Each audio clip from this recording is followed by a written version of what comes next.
Halo, saya Amelia. Ini video pertama saya. Saya akan memberikan informasi kepada teman-teman tentang Sustainable Development Goals atau tujuan pembangunan berkelanjutan. Mungkin teman-teman juga sudah tahu apa itu SDGs ya. Karena memang SDGs itu sudah 5 tahun disahkan. Jadi pada tahun 2015, tepatnya di 25 September, bertempat di Markas Besar PBB, itu ada 193 kepala negara hadir termasuk Wakil Presiden kita Bapak Yusuf Kala ikut mengesahkan agenda SDGs ya. Kemudian Indonesia juga sudah memiliki peraturan presiden tentang pelaksanaan pencapaian tujuan pembangunan berkelanjutan. Jadi di dalam Perpres ini Indonesia berkomitmen untuk melaksanakan pencapaian SDGs yang dilaksanakan secara partisipatif dengan melibatkan seluruh pihak. SDGs terdiri dari 17 goals, 17 tujuan dan 168 capaian. Ya, jadi teman-teman nanti siapa yang mau soft copy-nya bisa tulis email di kolom komentar atau nomor WA, nanti bisa kita berikan soft copy-nya yang berbahasa Indonesia ya. 17 goals-nya dan 168 sasarannya atau pencapaiannya. Jadi di video ini memang saya ingin mengajak teman-teman ataupun khususnya anak-anak kami yang sedang di semester 7 yang akan mengerjakan skripsi. Ayo buat skripsi, ayo nulis, ayo buat riset yang mengacu kepada tema dunia. Jadi kebaruannya itu tetap bisa terjaga ya. Misalkan di No Poverty. No Poverty ini eh, memiliki 7 sasaran. Nanti bisa kita bahas satu persatu. Tapi mungkin di video ini untuk hari ini kita mungkin bahas satu dulu ya, karena nanti terlalu banyak jadi bingung. Satu-satu kita bahas ya. Ini dia. Tujuan 1, end poverty tadi, mengakhiri kemiskinan dalam bentuk apapun dan dimanapun.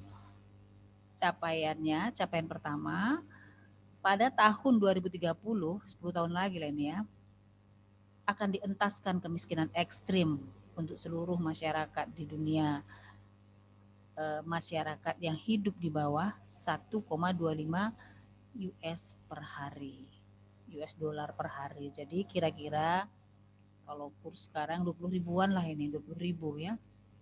Tapi tadi memang saya baca eh, indikator dari BPS bahwa kemiskinan ekstrim di Indonesia adalah orang yang hidup di bawah 1,9 US dollar atau sekitar 27-28 ribuan. Jadi sebulan itu kurang dari 1 juta per kapita. Ya, itu kategori miskin ekstrim. Jadi kita lihat di sini memang faktanya bahwa terdapat 140 juta orang Indonesia yang hidup di bawah 20 ribu rupiah per hari per kapita ya. Dan ternyata Aceh, Papua, NTT, proporsi yang hidup di bawah 20 ribu itu tadi adalah yang paling besar. Jadi kalau anak-anak kami yang mau riset ataupun mau buat tugas akhir, ayo telitilah ini, nggak usah jauh-jauh. Coba kamu lihat fenomena di sekitar rumah kamu, di mana kamu tinggal, di mana tempat tinggalnya, kemiskinan perkotaan, kemiskinan pedesaan, dan kaitkan dengan bidang ilmu kamu. Ya misalkan kesehatan masyarakat ya, ilmu kesehatan masyarakat. Jadi bagaimana kira-kira asupan nutrisi kelompok ini, kelompok masyarakat dengan pendapatan kecil ini di masa pandemi. Ya, mungkin kalau orang sosiologi melihat bagaimana mereka memobilisasi sumber daya ketika mereka dalam level kemiskin, orang keluarga yang miskin dan kehilangan pekerjaan. Mungkin selama ini karena mereka bekerja di sektor jasa. Ya, contoh ya, kemiskinan perkotaan. Karena anak sekolah tidak belajar di sekolah, maka jasa angkutan umum baik Gojek, Beca, angkot kecil itu kan pasti berkurang pendapatannya. Jadi bagaimana mereka memenuhinya? Mereka bertahan loh, mereka bisa bertahan. Jadi bagaimana mereka memobilisasi sumber daya? Apakah ada bantuan?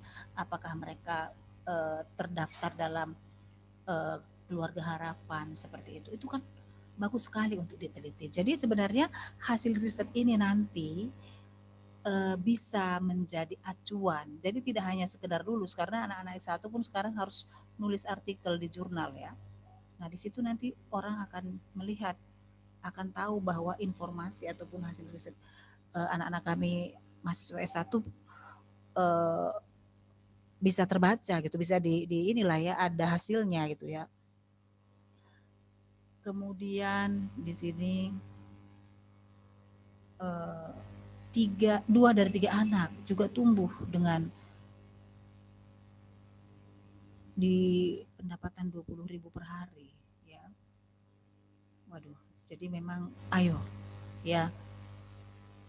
Mungkin kalau dari pertanian ya, anak-anak kami yang di pertanian, mungkin di agribisnis. Jadi ketika masa pandemi, orang-orang keluarga-keluarga dalam kategori miskin di pedesaan seperti misalnya buruh tani atau buruh migran yang artinya orang-orang yang bekerja di sektor pertanian dari wilayah lain, bagaimana mereka bisa resilient, bagaimana mereka bisa bertahan, karena jelas ya di masa pandemi awal kemarin itu benar-benar hasil pertanian harganya menurun, sangat menurun drastis ya, karena tidak ada pesta, hotel tidak menyediakan eh, demand untuk produk pertanian berkurang, jelas sekali ya. Jadi itu yang bisa kita teliti. Jadi ini masih satu goal ya, satu capaian, ada 7 ya. Jadi misalkan anak-anak kami yang di bidang ilmu kesehatan masyarakat bisa bisa dikaji nih kelompok-kelompok ini ya, bagaimana mereka eh, menyiapkan makanan, kebutuhan makanan untuk anak-anak mereka, makanan yang bergizi, bagaimana asupan gizinya, apakah dengan eh, berkurangnya pendapatan mereka membuat substitusi makanan, misalnya yang karena nggak ada beras mereka semakin rajin nanam ubi atau ubi apa ya, ubi jalar, atau malah mereka merubah pola konsumsi, misalnya selama ini mereka makan makanan yang lebih bergizi, karena tidak ada uang mereka makan ini yang apa namanya, mie instan yang iklannya dari Sabang sampai Merauke itu. Jadi itu yang perlu kita eh, apa namanya ya, kita bayangkan gitu, apa kira-kira yang bisa kita angkat dari kondisi ataupun fenomena di sekitar kita yang berkaitan dengan kemiskinan ya. Kalau saya nggak tahu kalau hukum ya, kalau hukum mungkin semakin semakin miskin mereka, apakah KDRT semakin tinggi ya, karena istrinya mungkin tidak sabar atau seperti apa, atau mungkin dari aspek teologi ya, semakin miskin mereka semakin taat beragama atau semakin marah ya, itu perlu kita kaji ya. Karena dulu saya ingat sekali ada teman saya meneliti tentang bunuh diri di Gunung Kidul ya. Mereka bilang mereka berpendapat, masyarakat berpendapat bahwa orang yang bunuh diri itu karena melihat halusinasi, melihat hantu, melihat apa segala macam, dan ada yang menggerakkan untuk mereka bunuh diri. Tapi ternyata tidak, karena kemiskinan. Jadi mereka stres, miskin, dan putus asa gitu ya. Jadi ada banyak sekali hasil-hasil yang bisa anak-anak kami S1 sumbangkan nantinya kepada pembuat kebijakan. Percayalah itu pasti bermanfaat ya. Jadi itu juga akan membanggakan kalian nanti ketika kalian membuat penelitian dengan tema-tema yang global, tema-tema kekinian, dan benar-benar bisa berdampak kepada kepada masyarakat ya. Jadi itulah kira-kira yang bisa saya sampaikan pada video pertama ini. karena kalaupun terlalu banyak nanti kita bingung ya. Ini hanya brainstorming.